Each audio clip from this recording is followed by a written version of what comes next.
சட்டமன்ற தேர்தல் நெருங்கக்கூடிய நிலையில் கூட்டணி கட்சிகளுடன் திமுக மறைமுக பேச்சுவார்த்தை நடத்தி வருவதாக தகவல் வெளியாகி இருக்கிறது.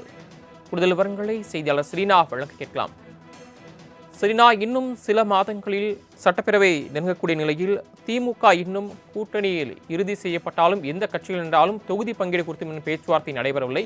தற்போது திமுக கூட்டணி கட்சியுடன் மறைமுகமாக பேச்சுவார்த்தை நடத்தி வருவதாக தகவல் வெளியாகி இருக்கிறது. இது குறித்த கூடுதல் விவரங்கள். சட்டமன்ற தேர்தலுக்கு இன்னும் சில மாதங்களில் இருக்கக்கூடிய நிலையில் குறிப்பாக திமுகவை பொறுத்தவரையிலும் இன்னும் பேச்சுவார்த்தை குழு என்பது அமைக்கப்படாமல் இருக்கிறது.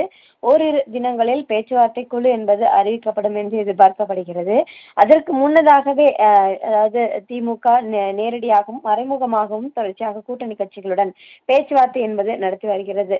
கடந்த மாதத்தில் குறிப்பாக காங்கிரஸ் பேச்சுவார்த்தை குழு திமுகவை நேரடியாக அணுகி பேச்சுவார்த்தை நடத்தியிருந்தது. அதே போல திமுக கூட்டணியில் இருக்கக்கூடிய கம்யூனிஸ்ட் கட்சிகளும் கூட முதலமைச்சரை சந்திக்கும் போது அவ்வப்போது கூட்டணி தொடர்பாக பேச்சுவார்த்தை என்பது நடத்தப்பட்டுவதாக கூறப்பட்டு வந்த நிலையில் தற்பொழுது மறைமுகமாக இந்த தொகுதி பங்கீடு தொடர்பாக பேச்சுவார்த்தை என்பது நடத்தப்பட்டு வருவதாக கூறப்படுகிறது. குறிப்பாக திமுக கூட்டணியில் கடந்த முறை போட்டியிட்ட தொகுதிகளை விட இந்த முறை கூட்டணி கட்சிகளுக்கு அதிக தொகுதிகள் வேண்டும் என்பதுதான் குறிப்பாக பல்வேறு கட்சிகளின் ஆலோசனையாகவே இருந்து வருகிறது. அந்த வகையில் கூட்டணி கட்சிகளுடன் தொகுதி அடையாளம் காண்பது தொடர்பாக மறைமுக பேச்சுவார்த்தை என்பது நடத்தப்பட்டு வருவதாகவும் கூட்டணி பேச்சுவார்த்தையில் முழுமையாக குழு அமைத்த பிறகு அதிகாரப்பூர்வமாக எந்தெந்த தொகுதிகள் எந்தெந்த கட்சிகளுக்கு அடையாளம் காணப்பட இருக்கிறது என்பது தொடர்பாக முழுமையான விவரங்கள் என்பது தெரிய வரும்.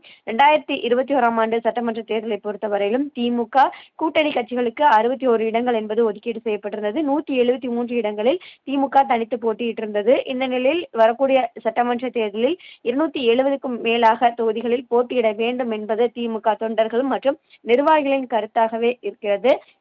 அதே போல 200 தொகுதிகளுக்கும் மேலாக திமுக இந்த முறை வெற்றி பெற வேண்டும், இரண்டாவது முறையாக ஆட்சியில் அமைய வேண்டும் என்பதுதான் திமுகவை பொறுத்தவரையிலும் இலக்காக வைத்திருக்கக்கூடிய நிலையில் கூட்டணி கட்சிகளுக்கு கடந்த முறையைப் போலவே ஒற்றை இலக்கு கொண்ட எண்களில் தொகுதிகள் வழங்கப்படுமா அல்லது கூடுதல் தொகுதிகளை வழங்கப்பட இருக்கிறதா, எந்தெந்த தொகுதிகளில் வழங்கப்பட இருக்கிறார்கள் என்பது தொடர்பாகவும் கூட்டணி கட்சிகள் இந்த குழு என்பது அமைக்கப்பட்ட பிறகாக அறிவிக்கப்படும் என்று எதிர்பார்க்கப்படுகிறது.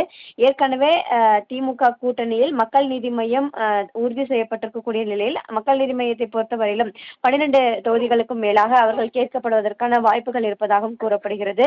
அதே போல இந்த முறை புதிதாக கட்சிகள் என்பது வரக்கூடிய இருப்பதாகவும் முதலமைச்சர் தெரிவித்திருக்கிறார்.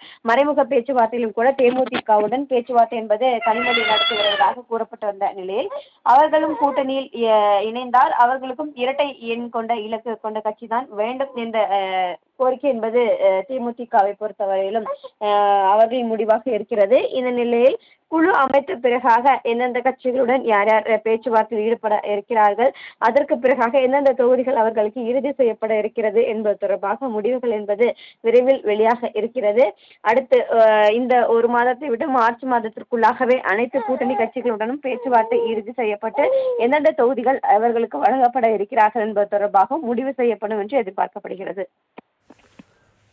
தாங்கள் வழங்கிய தகவல்களுக்கு நன்றி செலினா.